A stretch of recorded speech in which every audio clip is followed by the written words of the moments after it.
नमस्कार, आप देख रहे हैं द किंग ऑफ हिस्ट्री। आज हम आपको एक ऐसे किले की पड़ताल पर ले चलेंगे जिस किले में राजा की वीरता से लेकर रानी का जौहर और साथ ही राजपाट में बराबर हिस्सा लेते रहे हिरबंद तोते भी हैं। तो चलिए पड़ताल करते हैं देश का किला क्या कहता है।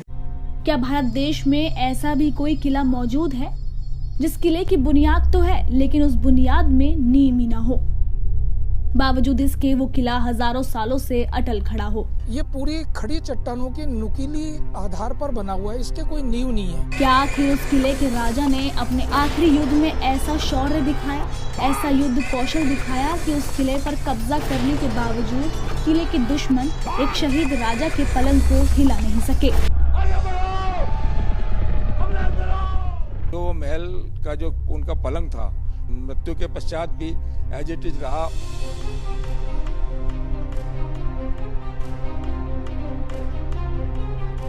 क्या सच में काफी सालों तक उस किले में राजा का बेड पड़ा रहा? क्या राजा के बेडरूम से हर रात हुक्का पीने की आवाज आती रही? आज और की कुछ संगीत की है, कुछ ऐसी आवाजें आती है। क्या उस राजा के बेड पर सदियों तक 5 रुपए का सिक्का मिलता रहा? क्या वाकई उस राजा की प्रजा के साथ हिरबंद तोते ने भी सालों तक वफादारी निभाई? इन सभी सवालों ने आज भी इस किले को इतिहासकारों के लिए पहेली बना रखा है।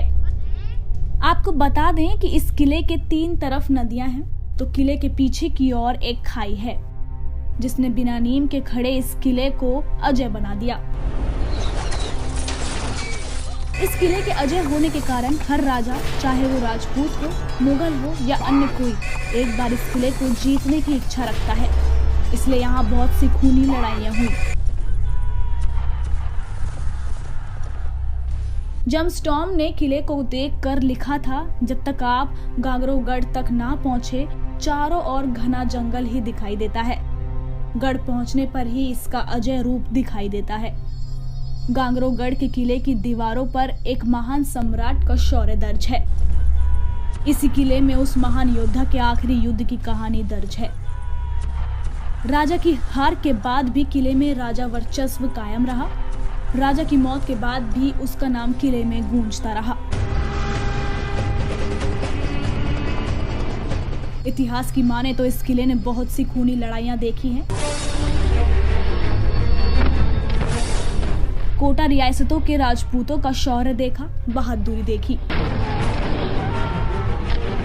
इतिहास ये भी बताता है कि कभी कोटा की प्रजा ने इस किले को मंदिर की तरह पूजा था। उसी दौर की ये कहानी है जो इतिहास के पन्नों में साल 1440 में दर्ज हुई। तब गांगरोगढ़ राजा हुआ करते थे अचलदास खिमजी।